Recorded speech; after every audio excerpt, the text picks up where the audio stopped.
Move a little bit too. I don't know if it's live. It is. Okay, hello. I think we're good, yes. Okay, hello. We're doing another live stream, and I'm with my friend. Do you want to start by introducing yourself? My name is Martha, and I'm a second year environmental engineering major. And so today we're going to be doing a mock interview, so that way you can rehearse for your interviews on Tuesday, and then that way, number one, she can look back at this and kind of see like the strengths and the weaknesses, and then someone else in the future could be looking back at this and learning from interview tips. And so right now I'm doing live stream, but like it's still going to be there for anyone to view in the future because it's like the easiest rather than like editing and stuff. So I know I'm the interviewer, but can you start off by giving me a little bit of context of what you're applying for? Okay, so from what I understand, this fellowship helps undergraduates get involved in research. They also help you get into grad school. They help you meet grad recruiters and take. I'm blanking out with the exam that you take. They prepare you for that as well. Basically, just have that all surrounded around research and getting you into a grad program. Right. So do you mind if I read stuff from here to say this is general information from the program? So this is the Mark U Star, Maximizing Access to Research Careers, Undergraduate Student Training in Academic Research Program, UCR. Is supported by the National Institutes of Health. So that's like a little clue. The Mark U Star program is open to qualified undergraduate students with both an interest in a career in biomedical research. So that's a key, yeah, because Institute of Health, and an intention to pursue graduate education leading to PhD or other combined professional degree or PhD. The purpose of the program is to encourage underrepresented students in the sciences to pursue graduate research and careers in the sciences. The Mark Training Grant offers two programs: the Summer Mark Pre-Training Program for students entering their sophomore junior year, and the 2-year Mark U Training Program for junior and senior students. So which one are you applying to? The 2-year program. The 2 years, so not the actual, but the 2-year Mark U Training Program. Okay. So the purpose is to provide students with an opportunity to become acquainted with and conduct research, to interact with other trainees, and to participate in activities that will enrich their research experience. The students will receive stipends, and special courses are offered to help prepare them for oral presentations and to analyze journal and scientific articles. Our goal in the program is to broaden opportunities for the underrepresented students in the sciences, their research opportunities in faculty and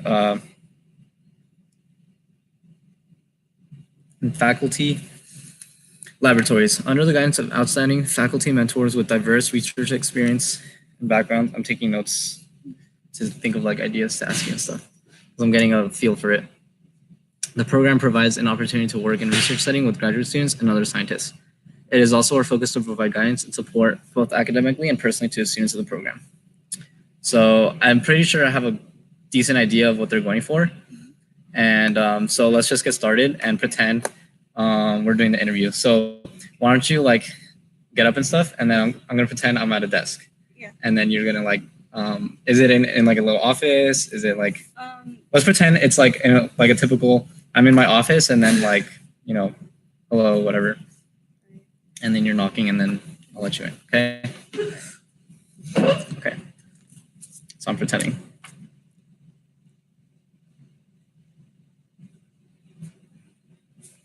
Hello. Hi, come in. Hi. Nice to meet you. My name is Martha again. Hi, Martha, have a seat. So you're here for the interview, right? Yes. Okay.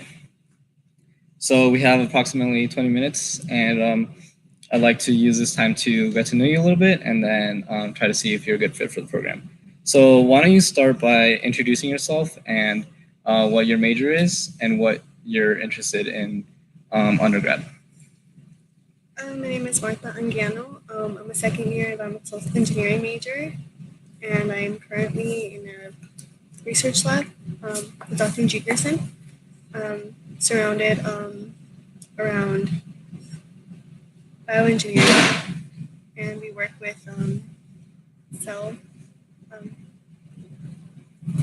with plant biology. Yeah, and can you be more specific on your question? I'm sorry. That's okay. I'm sorry. That was my fault. I should have said like something more specific. But why don't you tell me about your research of what you currently do, since you told me that you're in the research lab currently. So can you tell me more about what you do exactly? So in Dr. Dinkert's lab, I work with a bioengineering senior design group. And so I'll be taking on their project over the summer. I'm part of the Persons program, where I'll be participating in RISE over the summer. And my project will be with algae. They produce singlet oxygen, which allows, and singlet oxygen has proven in the past to biodegrade plastics and things similar to plastics. So our project is surrounded around degrading microplastics in the ocean. So that's kind of what we do, and I grow the algae, and we isolate the pigments in our lab, and we try to see how much plastic can be biodegraded. Okay. And your major was what, I'm sorry? Environmental engineering. And so why did you choose environmental engineering? I chose environmental engineering because it was one of the many engineering majors that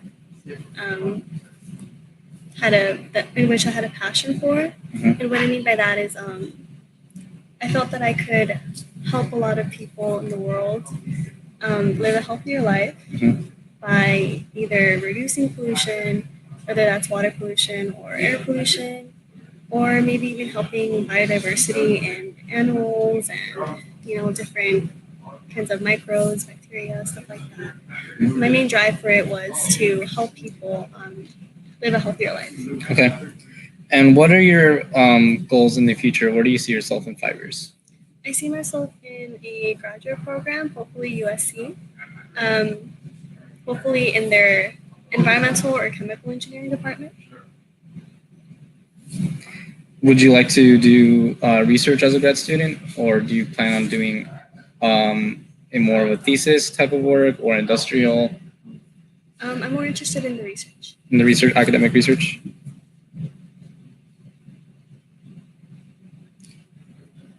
Okay. Very nice. So what motivates you to go to the research side of a career as opposed to industry right away and gain some experience? So the reason why I want to go ahead and do research first instead of going right into industry is because once I started getting involved with research here as an undergrad, I started realizing how much I liked doing research. I like being able to come up with my own protocols and seeing how I can improve something that didn't turn out the way that I wanted it to. And I like how it really challenges me. And so I really want to grow more of those technical skills before I go into industry. That way I can make a bigger impact as well on the position that I'm given once I get into industry as well.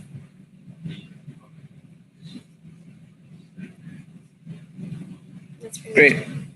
Great. What other interests do you have in regards to future careers? Do you want to are interested in teaching as well, or do you want to just focus solely on the medical side of things, or do you want to do a little bit of both research and teaching, or maybe do you want to be a medical doctor in the future? Just a little, like what you're saying is good. Just elaborate a little bit more on what your kind of thoughts are.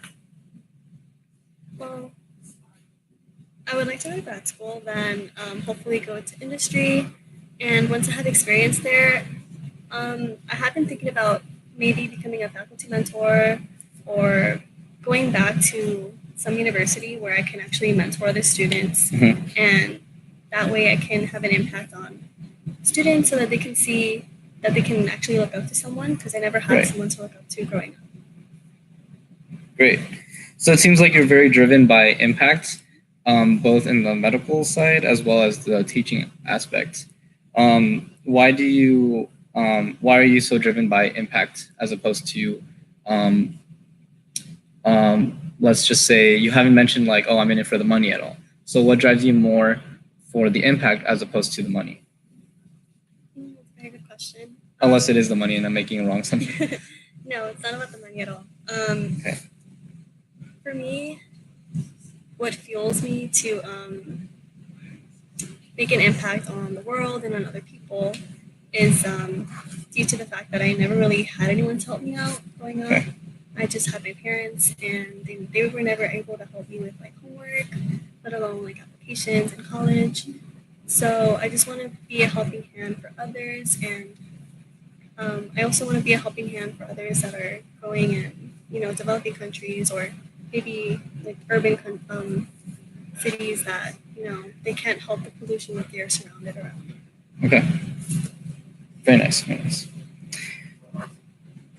And now I'm gonna ask some different types of questions. So can you tell me why you applied to the fellowship?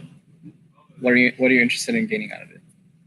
So as I stated in my personal statement essay, I have all these amazing goals that I would like to achieve someday, but at the end of the day, they're just goals. In my experience as a leader in my organization, I've learned that goals are just goals, and you really need a plan in order to get you to achieve them at the end of the day.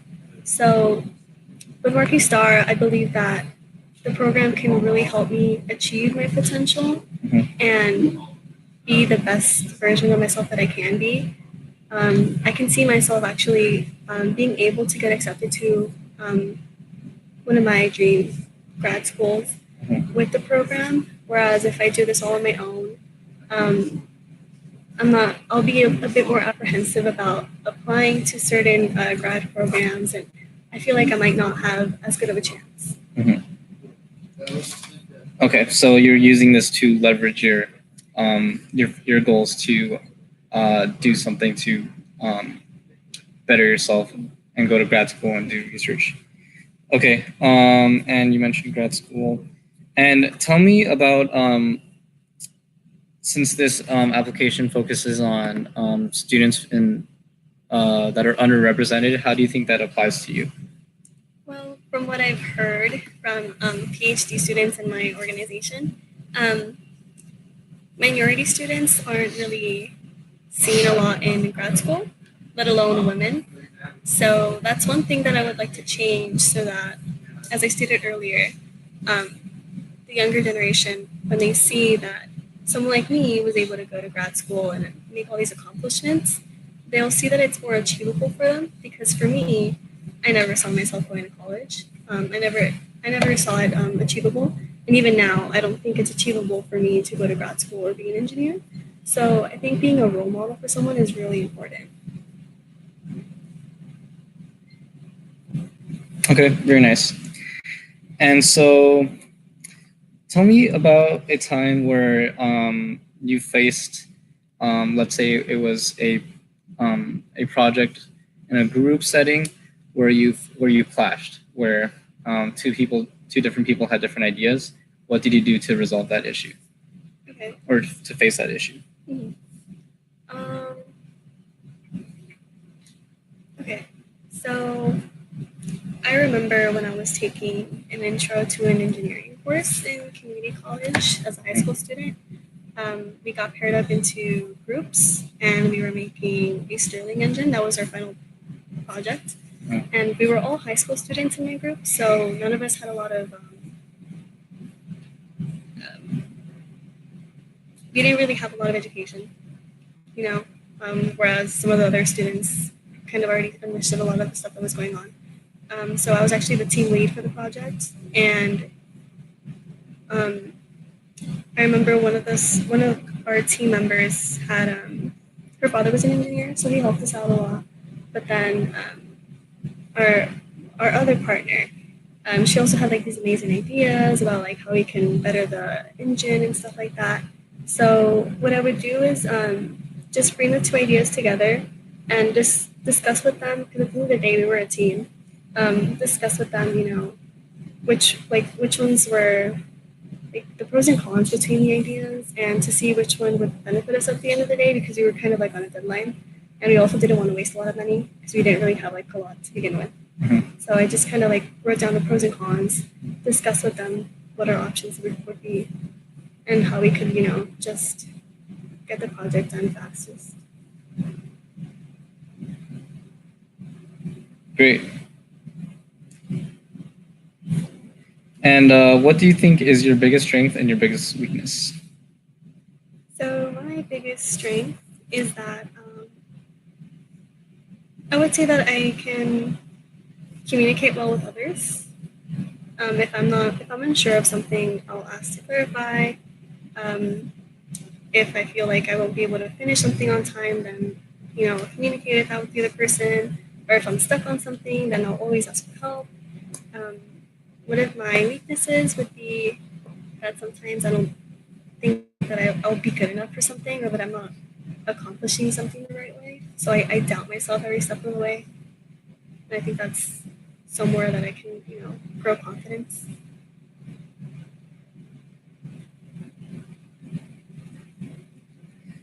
Okay. So I'm going to give you a scenario in which you're involved in a car accident and everyone is okay, but the other driver is very, very angry. He thinks that it's your fault, and you think that it's not your fault. What would you do to resolve this dispute? Okay, so I was just involved in a car accident, and the driver thinks that it was my fault. Okay. So as you mentioned, make sure that everyone's okay. We're all fine. Then I try to talk to the person, but if they're obviously, expressing these angry feelings towards me, then I try to see if I can, talk to them at a later time where they're not as angry. And then obviously the stuff with the insurance and stuff. I don't have a car, so I don't really know how that would work, but get that out of the way too. Okay. But I try to see if they can calm down a little bit, and if not, try to come to a resolution, once they've calmed down. Okay. Okay, great. That's all I have. Do you have any questions for me? Pretending that I'm the recruiter. How long would I, hear back from the decision? After we have the interviews, you would hear back in 2 to 3 weeks. Okay. Thank you. Okay, great. All right, thanks so much for meeting with me, and we'll look to get back to you soon. Thank you. Okay, great. And how was that? I don't know. I haven't really practiced this, but okay. How was that experience for you? Do you feel nervous, excited, relieved? I don't know. It was a bit fun, but I feel like I could have, rephrased a couple things better. Okay. Yeah. So what do you think? How do you think the interview went? Overall, good? Somewhat. I don't know, because I don't know. I'm just scared that I'm not what they're looking for. Okay. So I think I'll just go through like some of the notes I took. Overall, I thought it was really good. Overall, I think what I'm seeing, I think they're looking for two main things. And number one is you're interested and passionate about the research in the health field. And number two, that you're interested in giving back to others. And so I definitely see those qualities that you have. Those are the two main things that I'm getting out of this. That it doesn't matter if they're interested in grad school. It doesn't matter if they're interested in this type of research versus that type of research. I think the main two things are the health and giving back, so mentorship and teaching. So I think that should be your main purpose of this interview, to try to get across as you're trying to your passion is your main source of motivation, and you're driven. You wake up in the morning to the reason you go to school, because like you can ditch class all the time, but something drives you forward. The reason you want to go to class is because you want to study and you want to learn and better yourself, to prepare for exams, to prepare for research, prepare for grad school, because you want to do something else for this world, that whether it's saving lives or helping the environment or whatever it is. That's your main goal for this interview, is to try to express that, because they're not hiring you to solve the problems yet. They're hiring you to be the person. They're investing in you. They're saying that, hey, we have this money. and we're gonna give it to five guys and girls that we think that, you know, if we train them 5 years from now, 10 years from now, they're gonna do something good for this world. So they're investing in you, and they want to see you accomplish that. And so this isn't the end or be all. So like you said, this shouldn't be a terribly tough interview because they're not hiring you to solve these problems. They're hiring you will solve these problems eventually. Hopefully that's the goal, right? That's the goal for all of us. So I want you to keep in, if you get one thing out of this, that's what it would be. Just try to show your passion as like, hey, this is why I go to class. This is why I'm in college. So starting off, I'll just go from the beginning. So you seem confident in what you say, but in your voice, it sounds like you're not confident. In your volume, I think the volume is the biggest work. Everything else is there.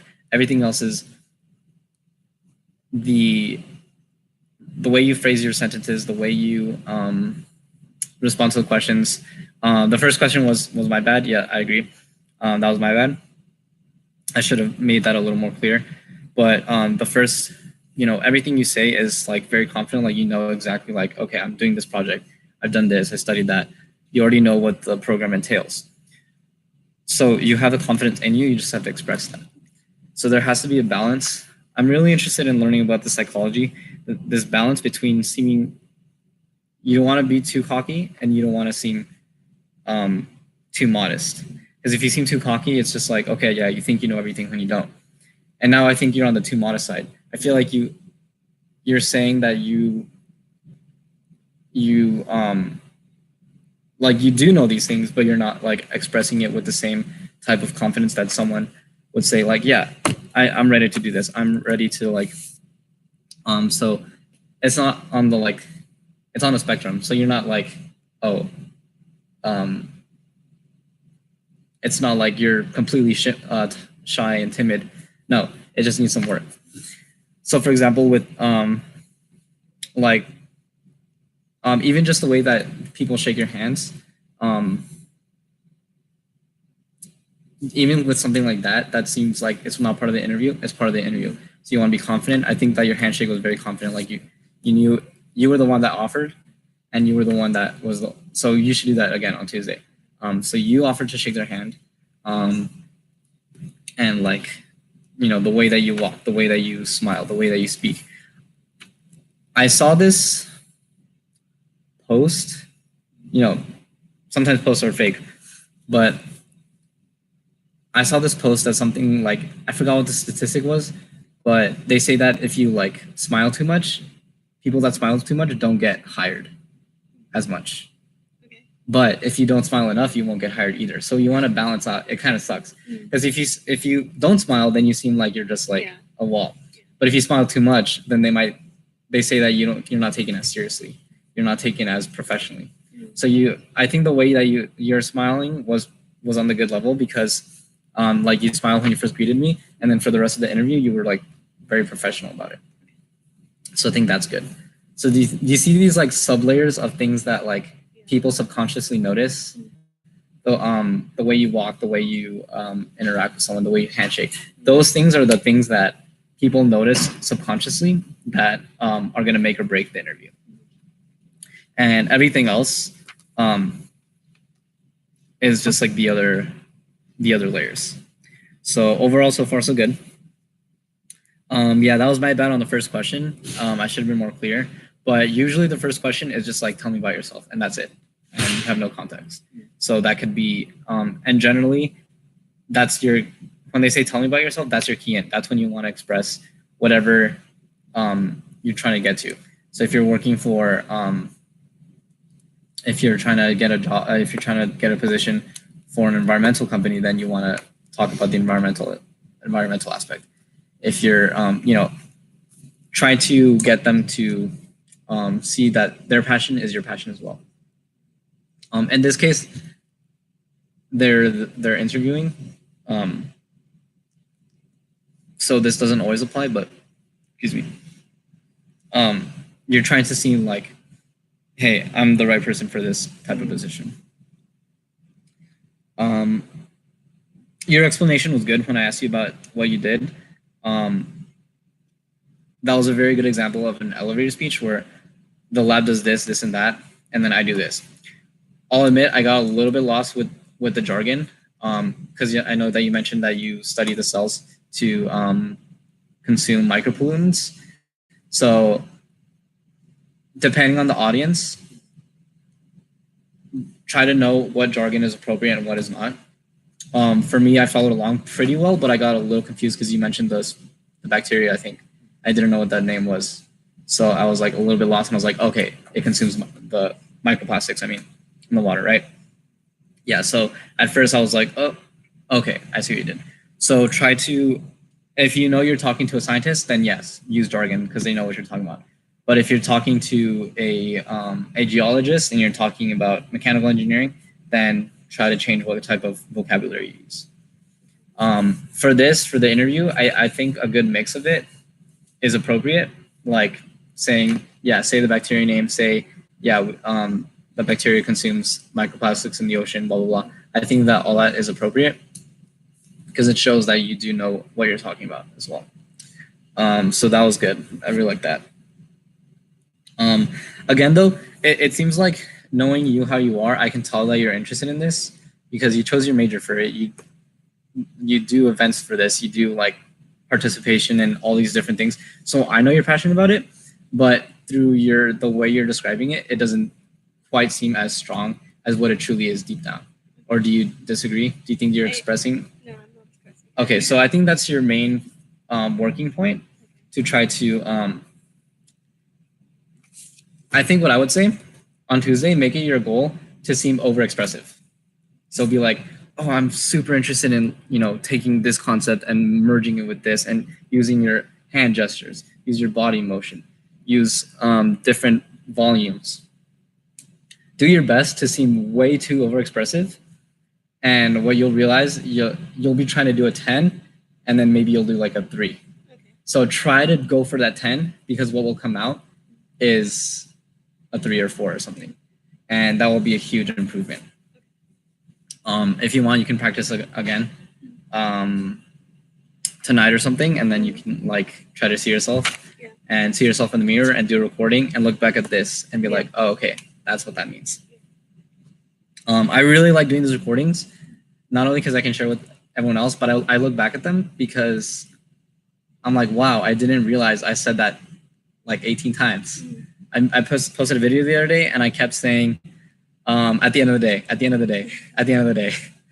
I thought I said it like 2 or 3 times, but it's probably like a couple, maybe like a dozen times. Things like that. You were good on the ums. In my opinion, one of my professors, Dr. Tam, she says 0 ums, never so just right now. But I noticed that you did take pauses, so that's very good. So when you have the question, you can pause and just think about it, and then collect yourself, and then begin. There's no need to say and then begin. Just I like the way you did that. Okay. So I didn't notice too many ums. I didn't notice too many things like that.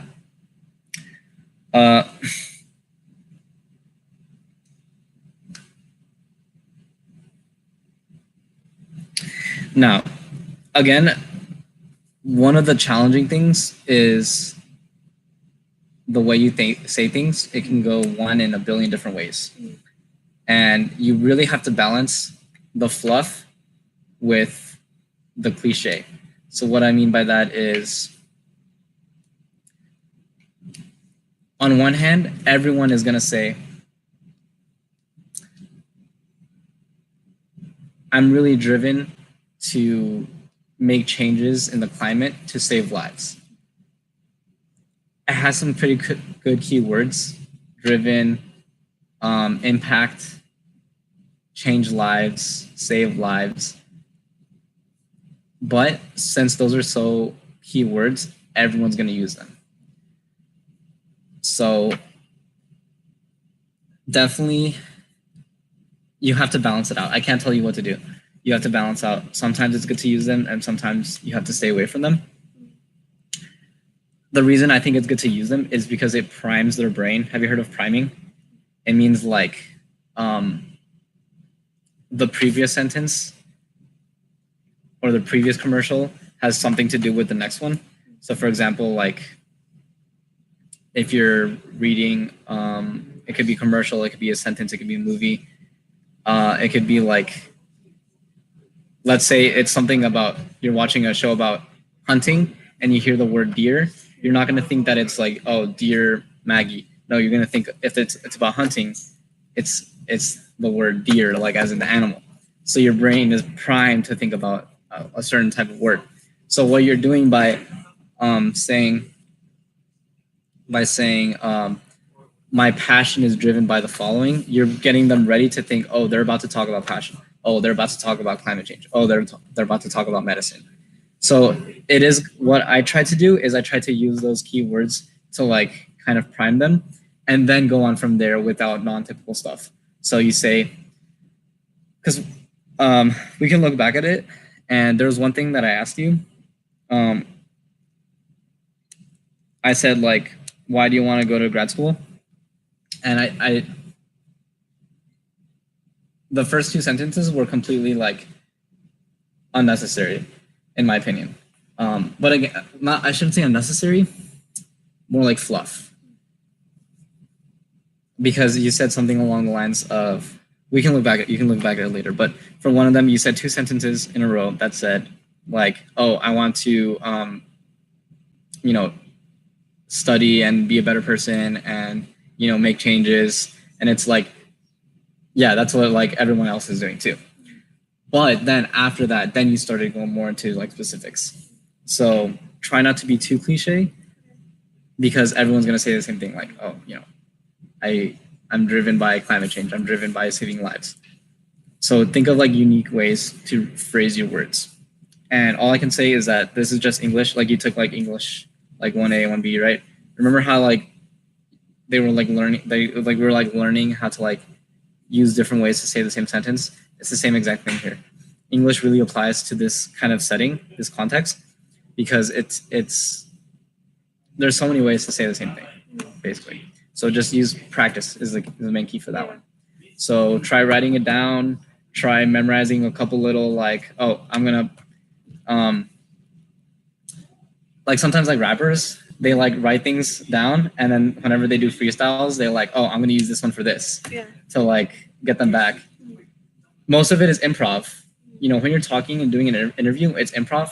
But when you practice, you have like little things in your arsenal, like, oh, I wrote this down, let me memorize that. So then, oh, this is the perfect answer to that question.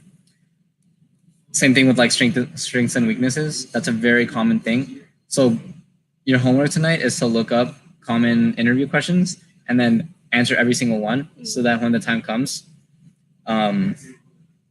you'll say like, oh, let me just say that. I've already practiced that one. The thing with these types of questions, like when I ask you about the car and everything, there's no right or wrong answer. Like, it doesn't matter what you say. So don't feel bad about saying like, don't say like, oh yeah, I would beat the guy up. Like that's a bad thing. But because there are so many ways you can handle that. You can like call the cops. You can try to look like, hey, relax, let's talk about this later. And then they're just trying to see like what type of personality you are. They're not going to know until they actually start working with you, but the way you say things, that's the main key. So the way you say like, oh, I would talk to them at a later time, that instantly means, oh, she's passive. So that could be, on one hand, that's good, because that's what I would do too. I think that's a very good way to confront someone. Like, hey, obviously, dude, you're angry. Just give me your contact information. You can't handle this right now. I'm out. That's what I would do too. Like, but on the bad side, the interviewer is going to say like, oh, she's passive. So they're going to take everything against you. Again, don't worry too much, because this isn't a job interview. In a job interview, they're trying to see everything like, oh, this person is too passive. Oh, this person is too aggressive. Someone else might say like, one of my buddies, I'd probably imagine him saying like, oh yeah, if I would know for sure. He's very confident. Like, oh, if I knew for sure that he hit me and I didn't hit him, I would just, like, and he'd do something super aggressive. That's too aggressive. So they're looking for the key balance, because they don't want to work with someone for a job interview. they don't want to work with someone that's not too passive, not too aggressive.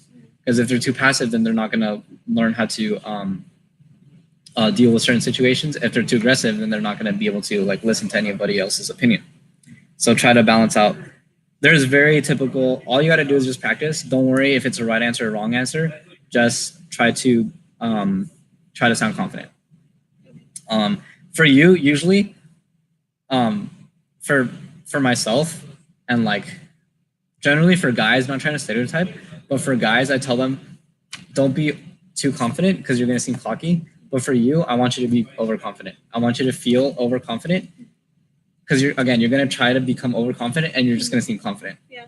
You got what I'm saying? Yeah. So your goal is to try to show off. Okay. So try to show off more, and then instead of showing off more, it's just gonna come as confidence. Yeah. For someone else, if I tell them try to be confident, they're gonna be too confident. Or if I tell them try to be a little more, if I tell my other friend like try to be super passive, they're just gonna seem confident because you're trying to be in the middle. Yeah. And you don't want to be too confident. You don't want to be too passive. You're trying to get to right here. So your goal is to seem overconfident, and then your body will naturally like stop you. Do you get what I'm kind of saying? Yeah.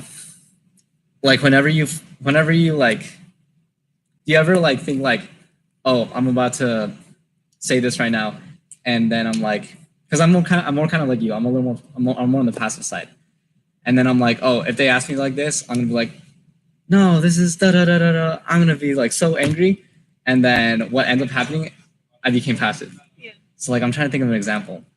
Like I'm like, oh, Albert's gonna ask me about this, and like, no, I'm gonna tell him off, nah, da da da da da. And then what ends up actually happening, like, oh, he asked me about this, and then I was like, yeah, I didn't think much of it. So I was like getting ready to like, be like super angry, and then what ends up happening, since I was like thinking of getting angry, I was just like normal. Yeah. You got what I'm kind of saying? I can't think of an example right now, but definitely try to like bring that out when you practice. Remember, practicing terrific. So yeah, graduate program. Okay, so one thing, again, I don't think it's as strict because you're not applying to actual grad school, but something to keep in mind when you're applying to grad school, since you mentioned that, they're going to look for like a specific thing like, oh, I want to go because this year I want to do research on this. After that, I want to do research on that. And then merging these two concepts with this technology, I want to do research on this. So they're looking for very specific things. Since this is an actual research program, I think your answer is pretty appropriate, but I would encourage you to try to think of something exactly what you want to do in grad school. I want to study this and blah, blah, blah, blah, blah. Like, have you ever seen, have you ever gone to like talks about like what people do and stuff and like grad students? And so I actually have a question because like, I actually know what I can say, like actual like specific things that I can do in grad school, but I don't know how to put it in there. Remember I asked you, like, why do you want to go to grad school? Was that a question? I think it was like, why do you want to go to grad school? Yeah. And you kind of said the same answer as you gave me to the previous question, which is like, oh, you want to learn, you want to like become a better person. And I feel like that's a pretty good, but you want to give a great answer. You want to give like, okay, she knows exactly what it is. So what do you think? You're saying you already kind of know? Yeah. Which is what? So, long story short, I went to one of SPE's events. Okay. And I was talking to some engineer and I guess someone from like HR from SoCal Gas. And they were telling me how they're currently doing research on like these little microbes or something that take methane from the air and how they can use it for fuel. And I thought that was amazing because it's kind of like killing two birds with one stone. Okay. Taking out pollution and fuel. Gotcha. Okay. So you want to do that? Yeah. The thing about research in academia, it's like so huge because I've been to like a bunch of those talks where I'm like, wow, that's so cool. I want to do that. And then I go to the next one. I'm like, wow, that's so cool. Like, for example, I'm really interested in physics and fluid mechanics, but I'm still interested in water. and water is typically a lot of chemistry, and I kind of have to force myself to be involved with the chemistry when I'm really interested in physics. And then I saw this talk by this guy that uses physics to answer the same chemistry questions. I was like, wow, that's what I want to do. I want to use physics to answer these questions. And then the next week, someone's making a backpack that you can like carry around, and it analyzes the air. And then imagine if like everyone's backpack does that, then you have all this data from the air quality. I'm like, wow, that's what I want to do. I want to make a backpack. Or like, and then someone else is like, oh, so like I keep being interested in like, wow, that's what I want to study. Yeah. But that's not necessarily up to you exactly. This is another personal note for the fellowship. Just another like what my advice would be to you is just be a sponge. Be interested in everything. Be interested in yes, exactly. I heard the same exact thing, killing two birds with one stone, except with batteries. So there's a battery that converts the CO2 and uses that as a fuel cell to produce energy. So the killing, instead of killing the methane, it's killing carbon dioxide and then converting into energy. So it's like, yeah, killing two. And I was like, wow, that's what, so I keep thinking like, wow, that's what I want to do. That's what I want to do in grad school. And now what I'm doing is also kind of killing two birds with one stone, side note, which is, since you're interested in environmental, which is using my major in chemical engineering, which consists of like using material science, using UV light, using reaction engineering to make a reactor design to convert nitrates and other pollutions into just pure water and nitrogen gas. So it's like, at the end of the day, it's still kind of the same thing. They're all still, the main theme of all of them, as you can tell, was like environmental engineering. Yeah. But they're like little chunks. Yeah. So even if you choose one specific thing and then you end up not doing that, like at the end of the day, the main theme is still there. Yeah. And then at the same time, like you say, if you're interested in like health, again, it's still killing two birds with one stone because you're cleaning the water and it's good for the environment and it's more efficient and cheaper. And then at the same time, you're still like helping people get more access to clean water, clean air. Yeah. So think of the overall theme as your motivation, but be a sponge. Learn from this. Learn from bioengineering. Learn from air. Learn from soil. Learn coding. Now there's so much like AI of like, oh, let's make an app to figure out when the air is gonna go bad or when the water. So we're in this huge interdisciplinary scientific revolution part 3, where we're just like combining things from every field. Like there's bioengineers working with neuroscientists, there's mechanical engineers working with doctors. Everyone's like combining. So in my opinion, that's like one of the best ways to get motivation is to realize like, hey, I want to do something like you mentioned in the beginning. I want to do something to have impact. So that's kind of when everything is. From the sound of it, it sounds like it's based on health. So try to incorporate that. And the way to do that is if you're interested in water quality, you're trying to get more people to access to clean water, which will improve health.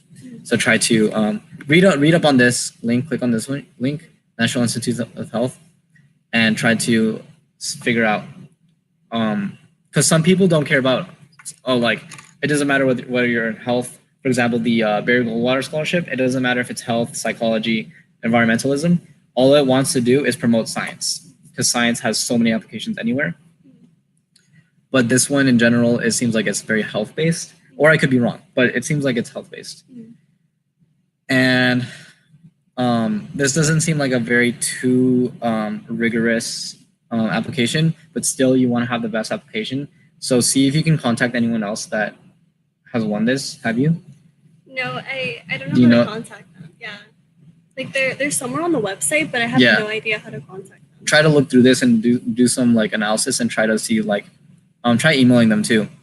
Email this person. Okay. Because number one, just by you sending an email, it's like, oh, she's interested. You're already, a lot of the times, they like ring people by like, oh, did this person email us? Did this person call us? Did they come to this? They literally just have like a check mark. And sometimes the way they make the decisions is like, oh, they all had the interview, check. Did this person come to this workshop? Check. Did this person call us? Check. Oh, 3 checks? Okay, they get a scholarship. The other person had 2 checks?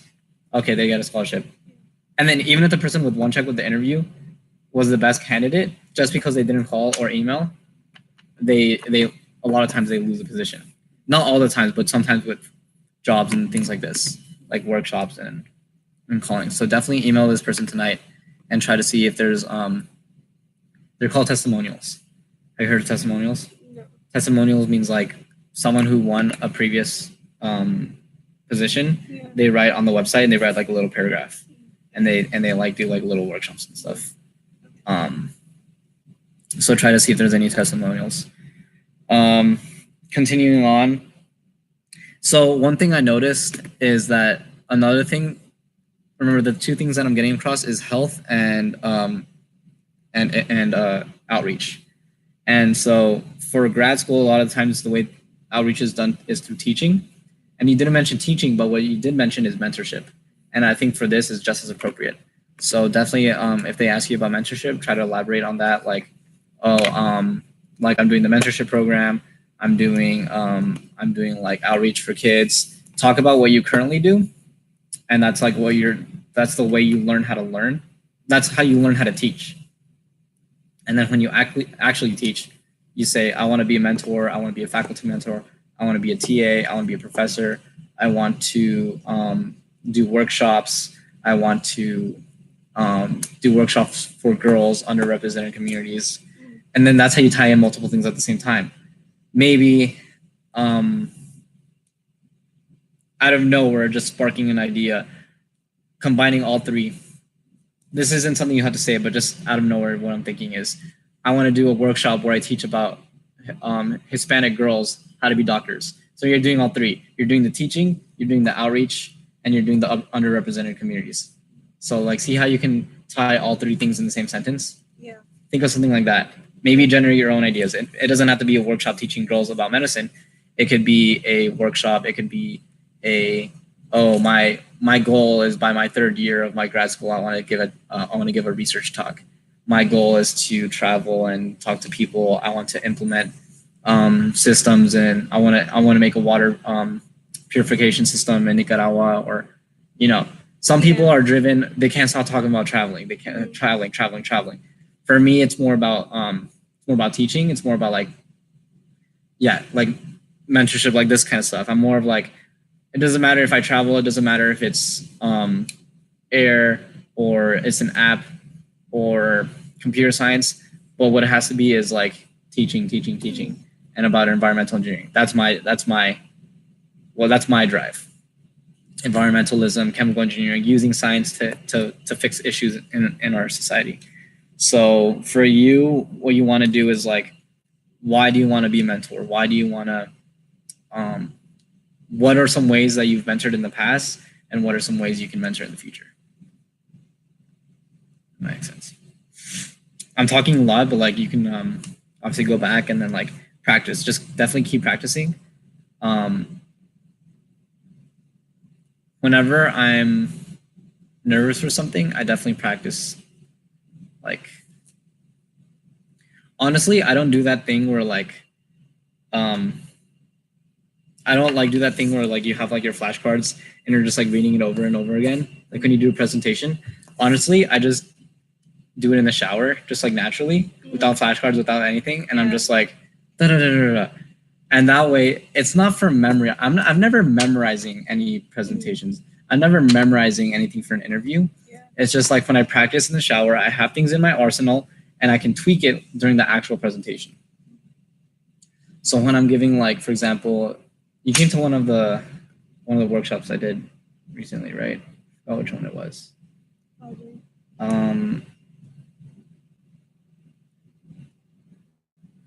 I forgot which one it was, but basically I'm trying to say I never went through it. I never like sat down and I said like, oh, let me go through this once, record myself. And although maybe I should record myself a full run through. But the way I practice is honestly like just like in the shower, and throughout the day, I just get ideas in my head. I'm like, oh, let me write that down. Yeah. Let me write that down. I'm the same way. Okay, so you're like the same way. Yeah. So what your homework tonight is to prime your brain into expecting questions that the interview will ask you, and then answer those questions. And then so maybe tonight you're like, oh, I don't know how to answer that. But then you're going to think about it overnight and your brain's going to process it. And then tomorrow the ideas are going to come to you naturally. Does it make sense? Yeah. And you're going to get questions during the interview where you've never heard this question before. And then the answer is going to come to you a week later. Yeah. And it sucks because that happens to me. I'm like, oh my gosh, I had the perfect story. Like, they asked me like a question where I completely blanked out on, and I was like, I can't think. I forgot what it was. I think it was the one I asked you, like, tell me a time where like you faced confrontation. Mm-hmm. And I said like a really bad example, and I was like, wow, I could have said this other one. Mm-hmm. So that's gonna happen too. Maybe not in this interview, but it happens in general. Like, yeah. So definitely practice tonight again, and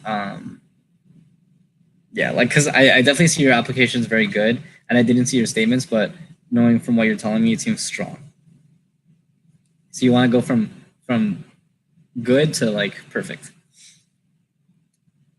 Faculty mentor, impact on the student.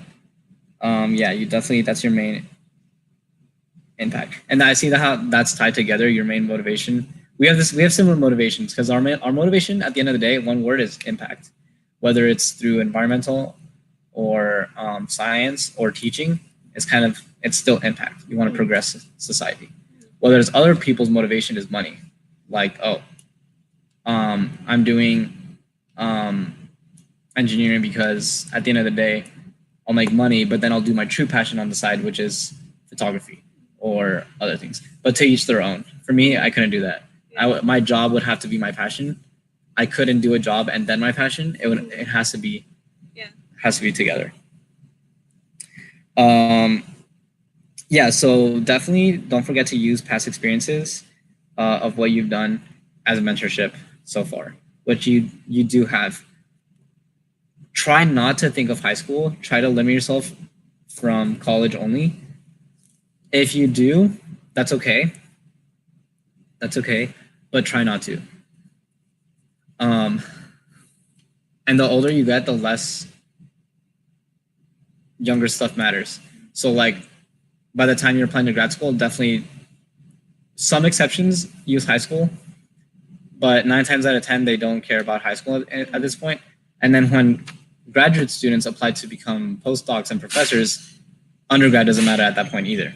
So it's only grad school. And then it keeps going forward and forward. Yeah. Does it make sense? Yeah. So use your most recent experiences, because that's your most recent self. That's who they want to see.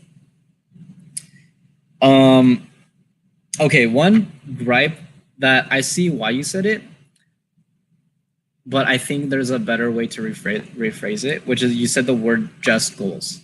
So I get what you're saying, that goals are just goals. It doesn't matter. Talk is cheap, but I want to get those goals done.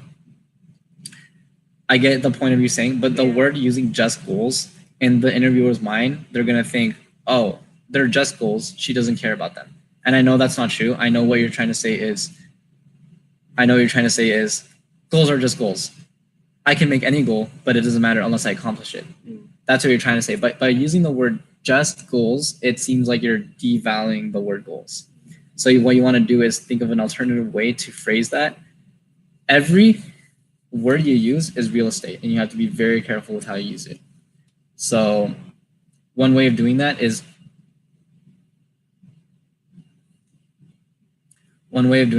by speaking slowly.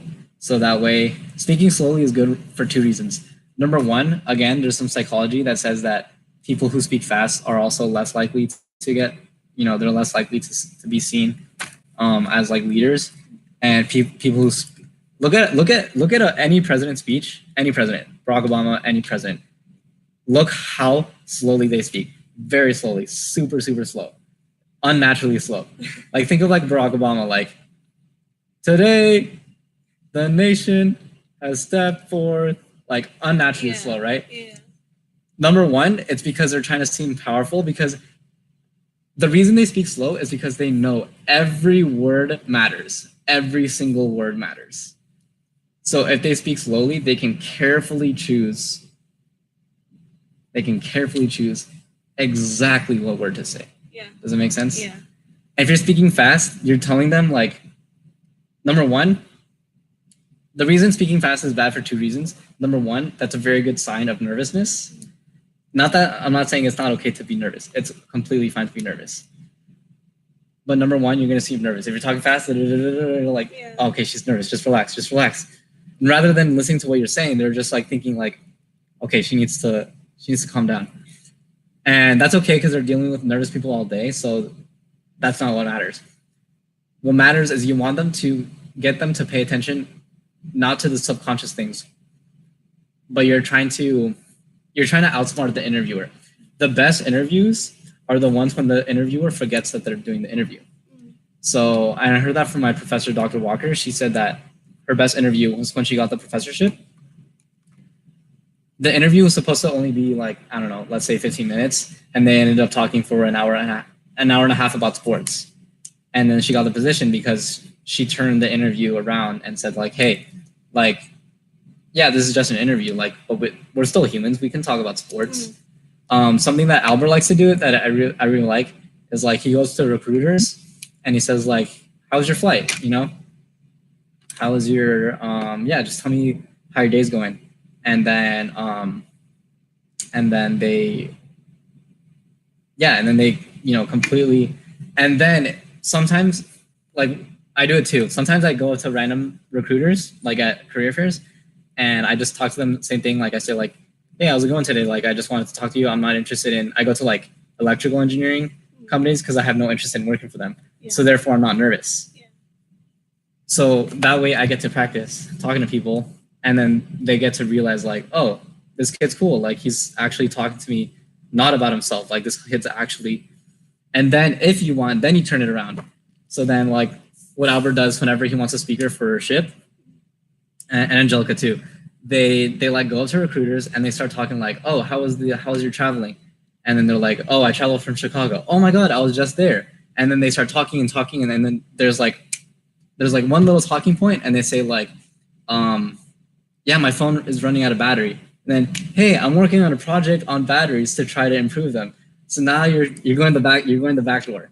Yeah. So don't do this necessarily for the interview, but I'm just giving you some ideas of what you can do. Yeah. So like they go from the back door where they say like, oh, let's talk about sports, let's talk about traveling. And then, oh, hey, by the way, now you start to show up. Now you start to like, and they're much more likely to remember you rather than like, oh, hey, I'm doing this, this, and this. I'm like, great, you and the other 50 people that I met today. You get what I'm saying? So like the brain is very tricky. You have to like think of ways to like kind of go around the back door. Yeah. And so I encourage you to watch TED Talks and learn about psychology because they do like all these kinds of tricks. Like one of my favorite TED Talks is just like talking about how before an interview, and I want you to do this too, just do this because there's some studies. I'm not sure if they're like very sound, but placebo effect. Have you heard of placebo effect? Okay. I don't think it's very accurate because correlation does not imply causation. Have you heard of that? So just because it's correlated doesn't mean that it's actually true. But there's some studies that show that if you do this before an interview, you feel you're like acting stronger. Because what do you do when you win a race? You go like this. You're like, yeah, I won a race. So they're saying that if you do something that's successful, you naturally do this. So maybe if you naturally do this, that will lead to more success and more confidence. Yeah. And that's why when people like, the way I tried to do that in like high school was like, it's really funny thinking back. When there's like, when you're like talking to your crush, what you want to do is if your crush is standing up, you want to sit down. If your crush is sitting down, you want to like act like this because you're acting as confident as you can. So you're acting more like chill out. Yeah. So if your crush is standing up, you want to sit down and just like, talk to them. Yeah. And if they're already sitting down, you want to just like really be chill, cool, so they can like, you know what I'm saying? Yeah. It's like confidence. That's one example of confidence. And so before the interview, do this, go to the bathroom, do this for like 30 seconds. I'm not joking, do this. And then just by doing that, hopefully you'll just feel that much more confidence. Because the brain, it's easy to trick the brain a lot of times. So those are like little life hacks that you can try. yeah, so I kind of went on a tangent there with using the word just goals. I can't think of any more other little phrases like that, but I want you to go back and try to analyze each sentence that you said and say like, oh yeah, I can rephrase that. I can like I made a video recently the other day where I was talking about one of my favorite classes, and usually that's like something that I always like to talk about. I always talk about this class, fluid mechanics. And then when I did it in the video, it was like the worst explanation ever. I was like, why did I say that? So that's how you want to practice. Like from your most confident, your most comfortable things, that will end up being your worst explanation. So you want to like really refine it. Your elevator speech, again, like it was very confident, it was very like sound and structured. But because of nervousness, you want to like prepare because it can be nerve-wracking. When you're talking about your personal statement and you said just goals, I wrote achieve potential, and that one specifically, you had a lot of cliches, like yeah, I want to achieve my full potential. Again, like same thing as before, just like it's good to say them, but don't overuse them. Minorities, you mentioned as a woman. Okay, so your story is you did not see academia as something that was achievable. So I really like this story, and I feel like you can definitely, again, it's in you. You brought it out like, you know, when like in those, what's that like Disney movie when like they're trying to tell like the little cat to like the little tiger, the baby tiger to roar, and he just ends up giving like a little meow. And he was like, not like that. Have you know what I'm talking about? Yeah. So just like imagine like a little tiger's like, come on, roar. And it's like, meow. Yeah. I feel like inside you can roar, but you gave me like a little meow. Yeah. So I want you to like really, really, like the minorities and women thing, like, man, like you're in shit. You're in sweet too, right? So you're like, oh man, the minorities, like, I really want to change that. I look around my classroom, it's a sea of guys, it's a sea of white. I think it should be equally distributed. Any minority, like the way you get what I'm saying, like even doing these things, even doing like everyone has their own quirks. Some people clap, some people spread their arms, you know. So do those things because those hand gestures, that's when your like passion truly comes out. So don't give me like a little meow, give me like a full roar, like get angry with it, like when you're talking, like you know, still be professional about it and still like be reserved, but like say like, you know, there's something that I see needs to change, and that's diversity, and that's this, and yeah, and like try to say like, you know, I saw what I have currently achieved as the unachievable. Think of like a little catchphrase, like, you know, for Obama it was yes we can, right?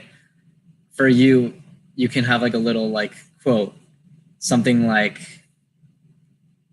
I am doing what I saw as the unachievable, or something like that. And that's your like little, that's in your tool belt, that when they ask you this question, it's the best idea to use it as your first or your last sentence, because it's like the most important one. So they want, again, the psychology, people always remember the beginning and the end. So like all the other stuff is like the little details, but what they're going to truly fundamentally remember is either like the main first sentence or the main last sentence. So like, you know, tell me about you as a minority. How does this apply to you? And then you say, as a minority, I look around my class and I see it's mostly males, and I don't understand why, and I'm the one to change it. And then you go on off, I want to do this, I want to do that. I have done this, I've done that. Now I'm going to keep learning more and more. What I really is your strongest thing in this whole interview is that you balance what you've done versus what you want to do. So you've done things in the past and you have a lot of potential to grow in the future. But I want you to be overconfident so that you can be confident. Intro to engineering group.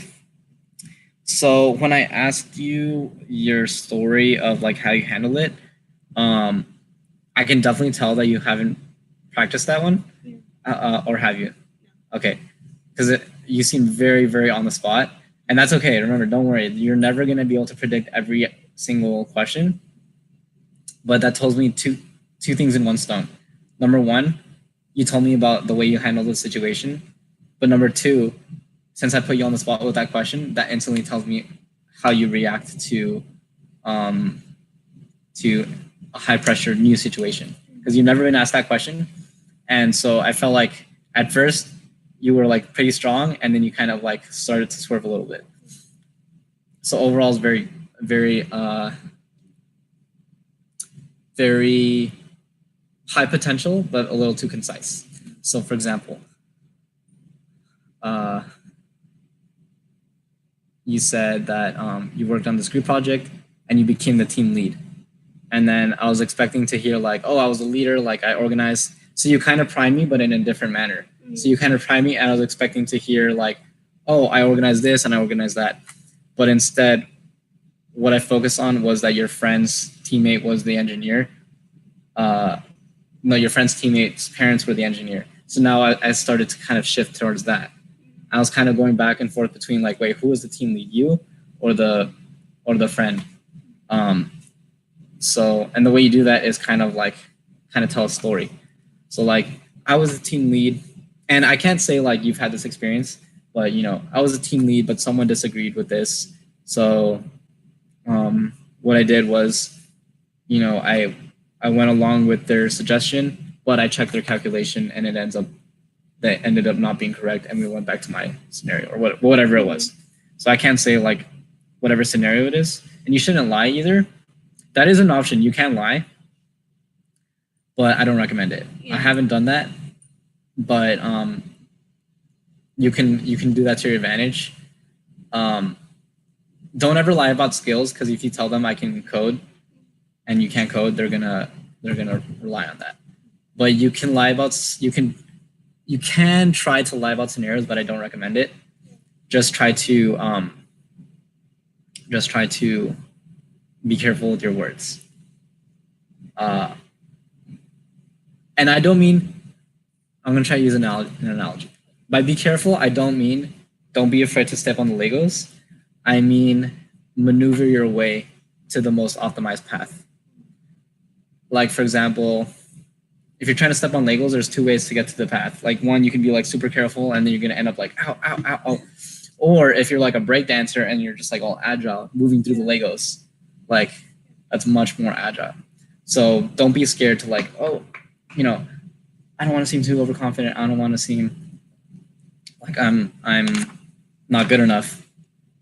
Because I definitely, the only reason I'm saying this is because I have the same exact feelings myself. On one hand, I don't want to seem too overconfident, but on the other hand, I want to seem like I'm very inept to answer these questions or solve these problems or be a grad student. So I feel like we have the same weaknesses. So to leverage that, you want to practice, and honestly, that's just the key for everything. Just practice. Just like whenever, that's my best study tip. That's my best speaking tip. That's my best interview tip. Just practice, because your brain is just naturally going to think of these things after the fact. It's going to think of it in the shower while you're walking to school. Yeah. And that's a good thing. So I just want you to like have notes. Yeah. Do you have like a notebook or like an app where you write it down? Yeah, just usually like my phone. Yeah, exactly. Yeah. Okay, almost done. So back to the I forgot what types of questions these are called, but these are like specific like psychological questions that they really don't care what you say. It's just the way you say it. Okay. There's no right or wrong answer.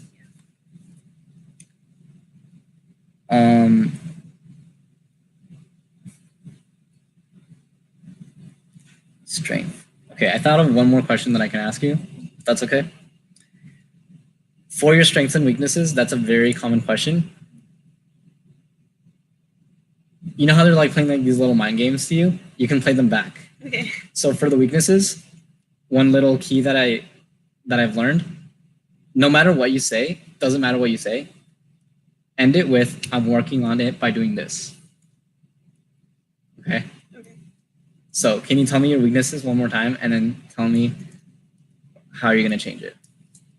My weaknesses? Yeah. Okay. So my weaknesses are that sometimes I don't give myself too much credit, and I'm not sure what else I told you, but that's what I have written on here. Okay. Sometimes I don't give myself too much credit about. Oh, I know what I told you. I don't give myself too much credit, and I don't think that I can achieve certain things. Uh-huh.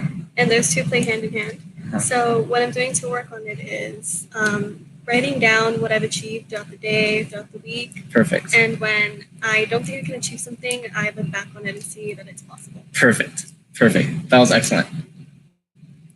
For this interview, that was perfect. As a suggestion for grad school, I would think of a little bit more structured things, such as taking classes, such as going to workshops, such as doing a little bit more structure. For that, that's perfect. That's because this is, stepping stones to grad school. For grad school, like what I try to say is like, oh, my weakness is learning certain types of classes, and I struggle with programming. So what I'm doing is I try to learn programming on the side, and I take these courses because that's my weakness academically. But for this, that's perfect because reflection is like one of the ultimate keys to analyzing yourself. If you're open-minded, that's like a perfect answer because it tells you two birds with one stone. Because it tells me, one, you realize that you're trying to there's some things that you can work on, your weaknesses, but you can work on it. But number two, it's so the psychology, one of the hardest things for humans to do is accept when they're wrong. Humans always try to be right because they're trying to like provide for everyone, and they're trying to like, impact. We're trying to like help society and, and take care of people and help people. And so humans, one very common insecurity for people, for almost everyone, is to be wrong. And so whenever you're telling yourself you're wrong, or someone else tells you you're wrong, well, you say, no, I'm not wrong. And what that's telling me as an interview is that you're open-minded to correcting your mistakes by reflecting. So that's a very powerful weakness to have, basically. See how you're leveraging your weakness is now your strength. Your weakness is now your strength because you're saying, yes, I have this weakness, but now that I know that I'm wrong, most people don't know that they're wrong. Whenever I like hear something bad about myself, like a lot of my friends, my best friends are girls. And whenever they tell me something, I'm like, wow, I did not see it that way at all. And then I feel like crap for the week. And then I change myself. I change the way I speak. I change the way I talk to people. Because like, yes, it's a truth bomb. It hurts. But then it's something you can work on. If that makes sense. Yeah.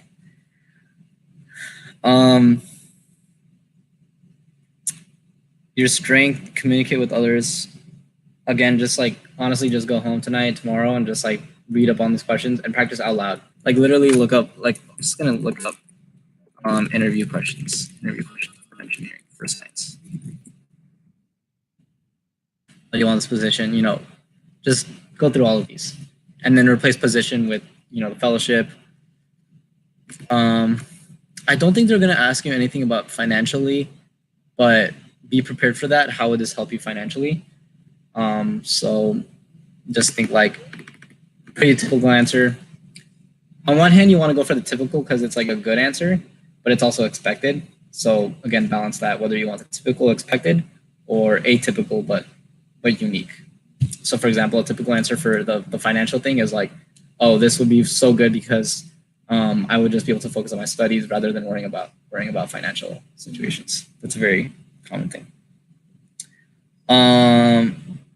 Okay, great. So that's like pretty much everything I had. Do you have any other questions or anything? So I have like a specific question on when you asked me where I see myself in 5 years. I kind of expected that question, but currently I have like a little, I guess like map thing that I want to go through, like a Google map kind of thing. Cool. But like, would I be able to express that Google map during that question, or should I just go straight for the 5 years? try it out. I'm not sure what you mean. Okay, so by Google Map, I mean like, you know, everything's like structured. Okay. But, you know, in reality, that's not going to go that way. But I kind of have like a little plan of what I want to go through. So like once I graduate, I want to apply for this. It's also a fellowship, but it's for students who want to go to like developing countries and help environmentally. And either that or go to the Peace Corps. So I want to do that, either of those two things. And then I can go to grad school after taking that gap year. Okay. So what do you think the answer to your question is? If you want to say that or not. Do you think it's a good idea or not? I don't know. Remember, you want to seem overconfident. Uh-huh. So go for it. Go for it for the interview. Okay.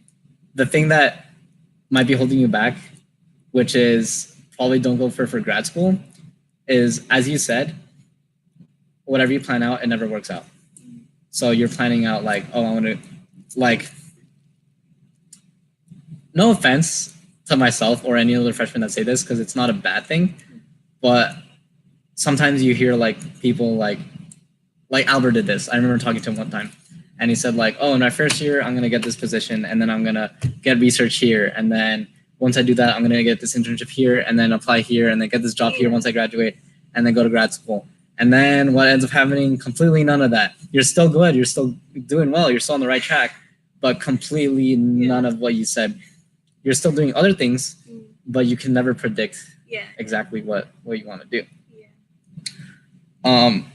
But I would still say, just say it anyway, because the fact that you're trying to do that, it shows the interviewer like, okay,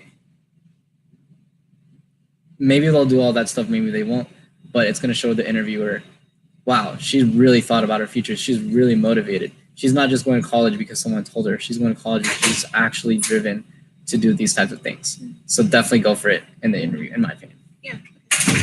Again, for future, for grad school interviews, they're a little bit tougher. So like, definitely talk about the research, answer the question. That's the only thing you have to worry about. Answer the question. And if you feel like that's a good way of answering it, then go for it. Remember, try to be overconfident. So definitely go for it. Okay. See what I mean by trying to be overconfident, you end up saying that it's just like normal. So like, don't be too timid to say something that you think is not right, because it's totally all right. It's very uncommon for someone to think like this structured. So, and that's a very good quality to have, in my opinion. Cool. More questions? I feel like I didn't really get to talk about like my upbringings or my story a lot. Okay, so we can practice that. So why don't we continue like the second part of the interview, and then, because that is a pretty common question. Okay, and then upbringing, if you want, on camera. If not, we can you can practice or something. And then so what was that would probably be a question. Any other question before we continue? I don't think so. I just wanted to make sure that if I could talk about like my upbringings and like my roots and stuff, I want to get that out there. Okay. But everything else helps connecting to what I've done to the future. Okay.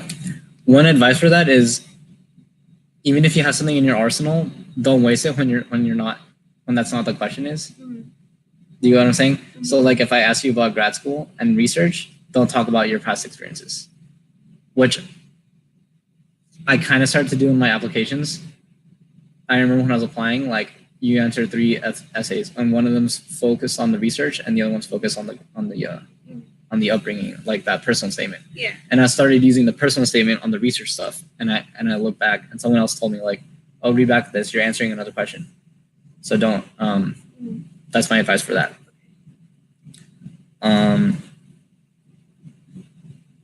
Okay, cool. Any other things that you think came up? No, I don't really know like what to expect. It's only like 20 minutes. Yeah, it's short. Yeah. That's very short. Like, I'm sure like it'll go well. 20 minutes, Yeah. it's going to seem like 5 minutes. Yeah, I know. It's going to seem like 5 minutes. Okay, great. So I think I'm going to ask you 2 more questions. And then, so the first one, like you said, so just tell me about, your upbringing, your personal side, and how does that shape who you are today? Very typical question. Okay.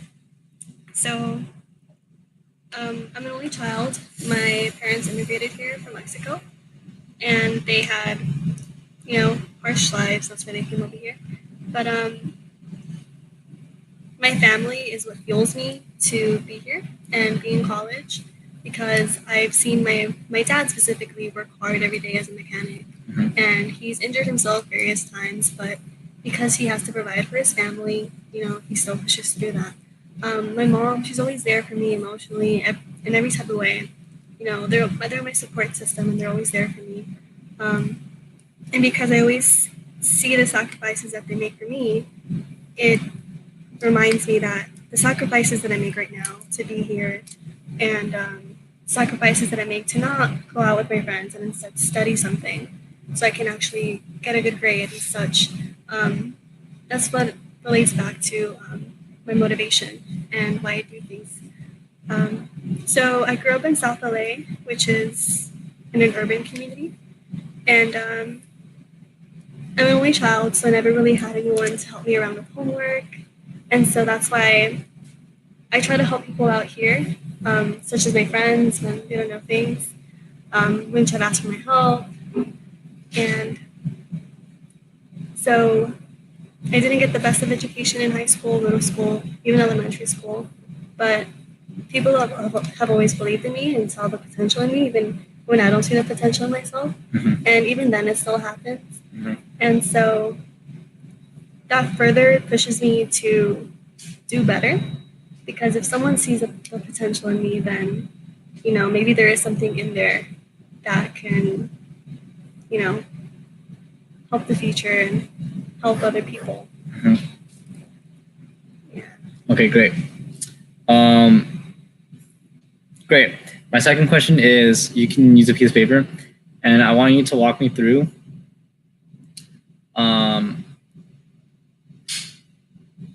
an estimation for how many ping pong balls fit inside an airplane.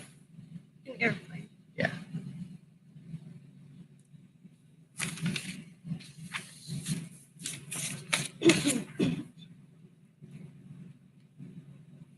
So you want me to outline how many ping pong balls could fit in an airplane? Yeah, kind of show me your estimation and walk me through your thought process. Okay. So the first thing that I would do is just choose any kind of airplane and see what the area is. Try to get an actual number if you can too.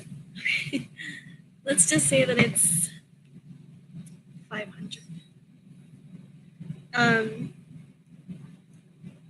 I'll see the maximum weight that it can carry. Okay. This is going to be not up to scale, but let's say it's like 100 pounds. Okay. And then from there, I'll move on to the ping pong balls and see what their area is and how much their weight would be up in the air.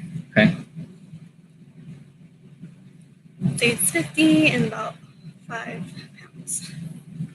And so then from there, I would see how many of these could fit in here. Okay. Based off of the map. Okay.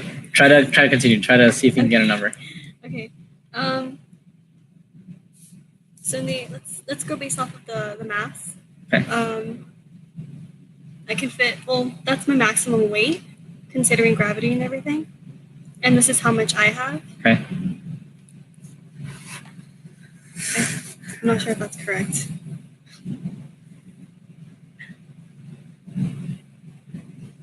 Okay, that's okay. Okay. You can Okay. Just let me know.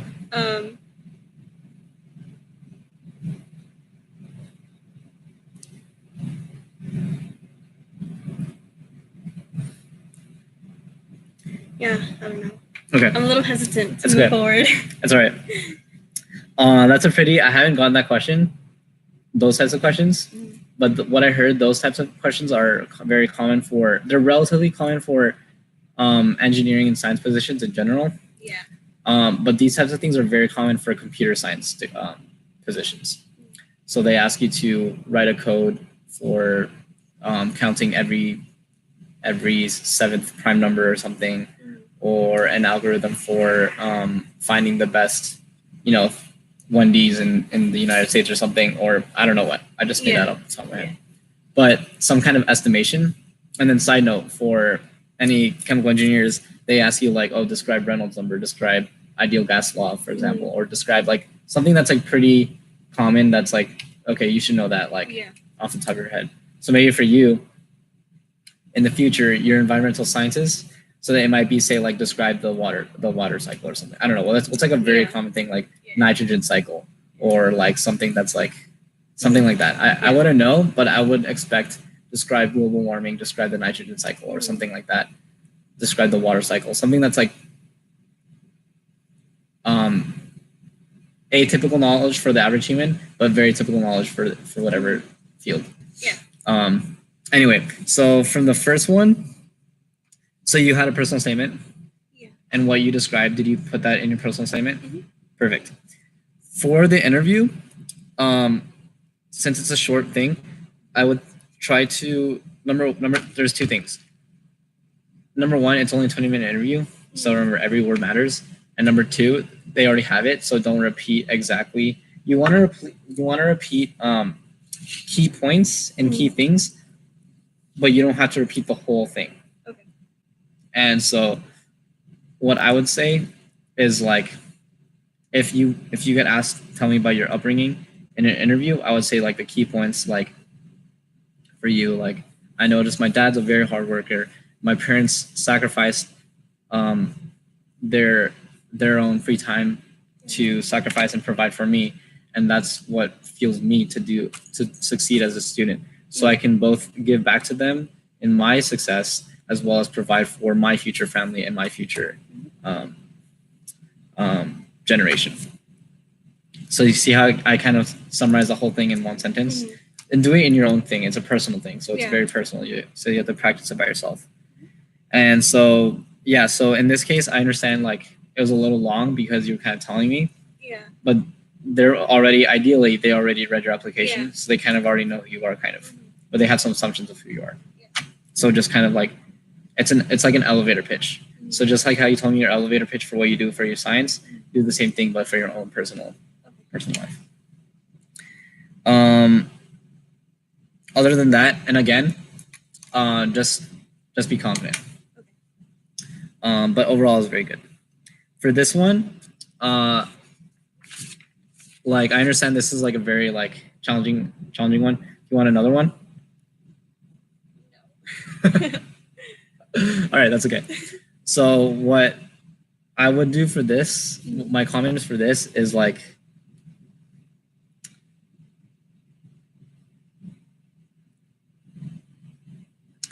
trying to think of like a phrase for it. Fake it till you make it. Have you heard of fake it till you make it? Yeah. I need to send you this TED Talk after this. I think this TED Talk kind of changed me. By Amy, and she talks about body language, and she talks about how she was like super shy and super like no. And the main thing that I got out of this, I haven't watched it in years, but the main thing I still remember is fake it till you make it. It doesn't matter how confident you are on the inside. If you just use body language, if you just pretend you're confident, people are going to perceive you as confident, and you will be confident. Fake it till you make it. Okay. So, and that means being overconfident. So that means even if you don't know what you're doing, because this is a hard question. No one knows how to do this accurately, but just fake it till you make it. So can you try again? And even if it means, just for right now, just BSing like some random thing. Yeah. It doesn't matter. Just get a number. Okay. It's gonna be. I don't care if it's completely wrong. I don't care if you get -3, ping pong balls, Okay. or 4/24ths of a ping pong ball. Okay. Get a number. So your goal, first suggestion is, do you understand the question? So rephrase the question for me. So I need to figure out how many ping pong balls can fit into an airplane. Okay. Just by guessing, what do you think it should be? I don't know. Let's say like 600 has to fit. 600? Yeah, ping pong balls. Okay. So your goal is to get approximately a big number. Yeah. Let's say approximately 500. Yeah. So using math, figure out how to get 500 ping pong balls. Or it could be wrong. It could be 1,000. It could be 1,000,000 or something. Okay. But what I'm trying to get you is it's a big number. That's the main key point. Yeah. Otherwise, it'd be a small number. Yeah. Okay. So in that case, I'm just gonna look at.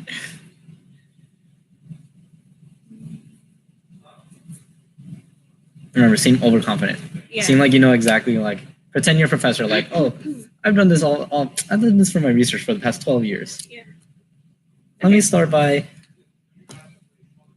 So I'm just going to look at the volume because I'm just trying to see how many are going to fit in there.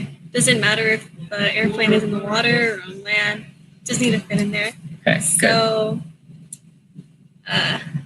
say that the airplane... so let's say that the airplane has a volume of that, and then our ping pong balls have a volume of this. So then from here, I'd say that we can go and take this number here for the airplane, and then take this number here. And we should get our ping pong balls.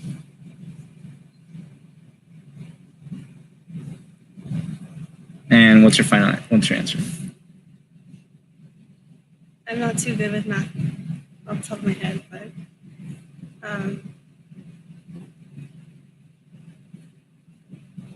it's going to be somewhere around... It's okay. Like,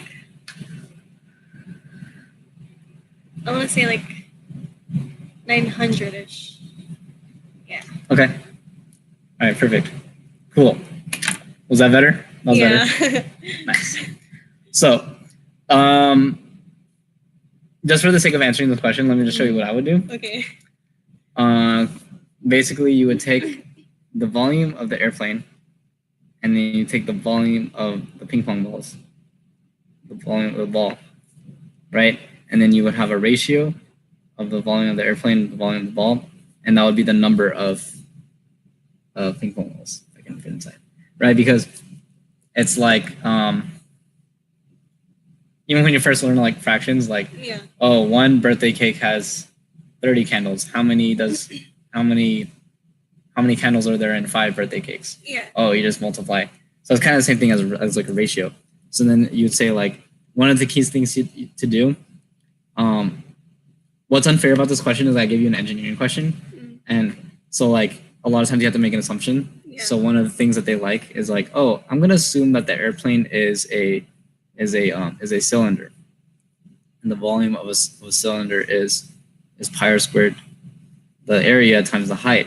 And I'm going to say that the height or the length of the plane is 100 meters, and then the radius of the plane I'm going to say is 10 meters. So estimating this is approximately 3 times 10 squared times 100. So this is the volume of the airplane is approximately 103 times 10 to the 4. So it's like approximately 30,000 meters cubed. And a ping pong ball is approximately like this. So let's say that's like, how many of these can fit inside a meter cubed would be probably say like 1,000. So I'm gonna say 1 out of 1,000. So if I divide this number, 3 times 10 to the 4th divided by 1 out of 1,000, that's going to be approximately 3 times 10 to the 4 plus 3. So about 3 million. I'm going to say about 30 million ping pong balls. Oh, but minus the chairs and stuff. So I'm going to take half of this half of this volume. So I'm going to say about 15. I'm going to say 1.5 times 10 to the 7 ping pong balls. Yeah. And I think this is like completely arbitrary. It doesn't matter what you do. And even that, I could have done it a little bit better, because all they're trying to see in this is how well they handle high pressure situation on the spot. No experience, no practicing, no memorizing. Like, yeah, if you ask me about like P vocals NRT, like, yeah. Or if I ask you about like what's your like favorite like concept in your classes, that comes up like all the time. Exactly. So like if I ask you about P equals NRT, like you'd be like, oh yeah, because you practice it so much. Yeah. But something that you haven't practiced that you know you can do deep down, you thought about it. So I'm gonna give you one more.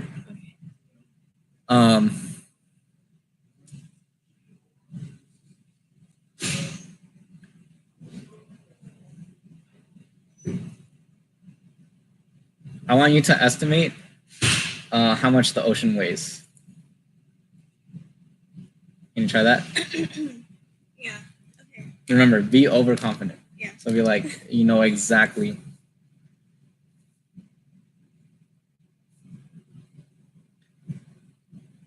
So I'm gonna try to look for the ocean's mass, and by doing so, I have to look at the ocean's volume first of all. Yeah. So let's just say that the ocean volume is like 300. And the ocean is a mixture of salt and water. Oh, see, there you go. Okay, continue. All right, continue. So now we're going to look at the density of salt water. And I don't have it memorized, but I'm going to go ahead and say that it's 5. So one suggestion is, are you using units? Okay, perfect. And the first one, you didn't use units that much. Try to get within the ballpark. So do you remember the density of water? Of plain water? It's like 1 or something. Exactly. Yeah. It's 1. Do you remember the units? It depends on what units you use, but yeah. I think it was for 1, isn't it? I think it's grams. Yeah, grams per meter. Per centimeter cube. Per centimeter. So that one's kind of tricky because it's using actual calculations, but try to get like the volume of water of the earth should be really, really huge. So I have no idea what it would be, but I would say like 1 million. Yeah. Okay. You get what I'm saying? Yeah. Okay, continue. Because like how you're doing like a proportional. Yeah. But try to get within the ballpark of like 1 million meters cubed or something. Okay, so I'm just gonna alter this little number here. Okay. To 300 times 10 to the 18. And the density of salt water, I know it's greater than 1. Yeah, exactly. Yeah. Exactly. So I'm gonna go ahead and round it up to 2. Okay. So 2 grams. And here we're gonna use meters cubed. And then from there,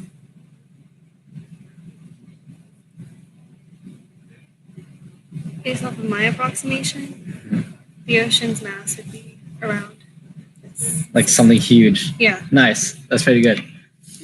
So what you're doing now, we have no idea what the volume is. We have no idea what the density is. But using your scientific knowledge from your classes, is that the volume of water is huge. So it's probably like, I'm just gonna guess 300 million or something. And then we know the density of water should be a little bit greater than 1. So then you multiply density equals mass over volume, and you can get the mass is density times volume. And then I like how you were creative enough. The key thing to be here is to think of something creative. Another creative thing that when I was answering this question, I didn't think of it, is that, knowing that the, you can kind of estimate you can kind of calculate, like let's say the diameter of the earth is 1 million miles, and then you can calculate the volume of the earth. But the volume of the water is only this top little layer. So whatever volume you get is, you can take 1% of that, and that's going to be the volume of the entire water exterior. And the entire surface is not covered by water. You get, oh, I heard online that 70% of the Earth is covered by water. So you take 70% of that answer. So you're going to take 1% of 75% of your volume for pi r squared, 4 thirds pi r cubed, and you plug in 1,000,000 into this. Yeah. You get what I'm saying? But you kind of use your, this one's a little, like, these are complicated, but it's just different ways of like answering different things. Another one is like, how many people like the Beatles in Saudi Arabia? Yeah. So I just made that up right now. I completely made that up right now. So I'm just gonna guess that the population of Saudi Arabia is 1 million, and the Beatles are very, very popular, but I don't know how popular they are. So let's say that like 50% of people in Saudi Arabia like it because they're popular. But the Beatles came out 50 years ago. Like, see how I'm pulling out different things to like get a calculation. So it doesn't matter. Like, no one's ever gonna know. All they want to see is you're being confident enough to say, hey, I've never heard of this, but I'm going to answer it. And I don't think they're going to ask you this on Tuesday, but doing these types of things is what practices for the other types of questions. Because this is like hard mode, and then answering this is easy mode. You get what I'm saying? Yeah. So it's just like studying for exam. If you practice with the harder stuff, then answering the easy questions is that much easier. Yeah. Make sense? Yeah. All right. I thought of one more thing I was gonna say, but yeah, that's all my spiel really. We've been going for a while now. Any other like questions or like what about this or? I don't really know what to expect. Yeah. So I'm just kind of preparing myself on how I can just talk about my story, my passion. Right. And really like put it in there. Yeah, exactly. Yeah. So just do your best. Try to answer some questions. Watch this TED Talk. I'll send it to you later. And you'll see what I'm talking about. Like doing this. Yeah. Helps. Yeah. Helps a lot. All right. Cool. Feel better? Yeah. Thank you. Yeah. Awesome. Yeah. All right. I think I'm gonna stop this video and then you can feel free to share it and stuff. Bye.